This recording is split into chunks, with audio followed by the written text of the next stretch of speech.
The instance of those folks that are suffering with mast cell activation, histamine response due to oxalate. I get a ton of questions. There's so many poor folks out there that are suffering with histamine and mast cell activation. How do you help these folks out? Please let us know. And this is one of those places where I think we have to keep in mind what oxalate is doing when it's kicking off things like the inflammasome in the system. There is some indication, both because it messes with mitochondrial function and drives inflammation and all these bits and pieces, which do sort of point towards mast cell. It's possible that oxalate's a mast cell irritant. It's also possible that it makes the mast cell more likely to release things like histamines. And it does look like histamine affects how oxalate gets trafficked. And so there is some kind of overlap there where like some of the symptoms that people report with oxalate dumping look like they're more related to what oxalate might have done to mast cells and then to histamine release, as opposed to what oxalate's doing itself directly. So there's these indirect effects. And when people do have this histamine issue or a mast cell issue, then the approach is a little bit different because you have to go gentler. You have to go more carefully. You want to take the pressure off the body by lowering histamine load. And, from my standpoint, supplements become even more important because your body's doing a lot of work there.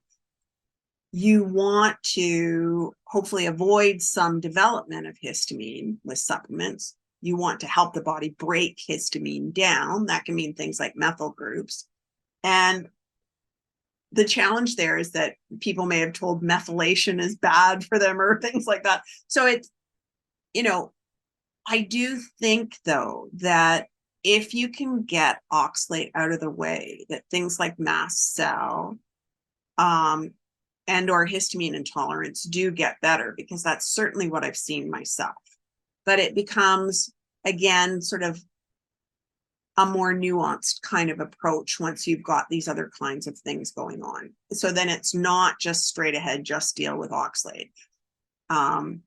It's we have to protect the body's resilience. We have to protect the body's functioning, your energy level, your ability to handle your day, and take the pressure off wherever we can so that your body doesn't have to do unnecessary work, even to do things like get nutrients, right? So I'll be with people like that really doubling down on things like nutrient density. Every bite's got to count, because I don't want your body having to do extra work just to get nutrients out of your food, right? So there can be a lot of bits and pieces there.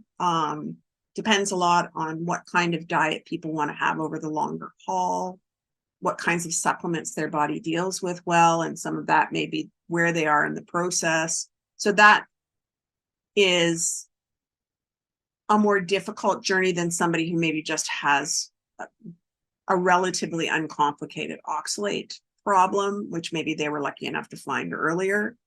But most of us who get really sick have got some level of histamine or mast cell. And what I'd say is you can come to the other side of that, because I think the anxiety as a symptom and some of that really might be the histamine and mast cell aspect.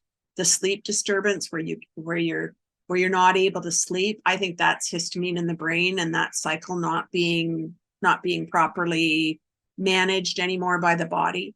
But at this point in time, I'm essentially as good as I had hoped I would be, and sleep well, don't have problems, as long as I'm not messing with this stuff, right? I just have to stay away from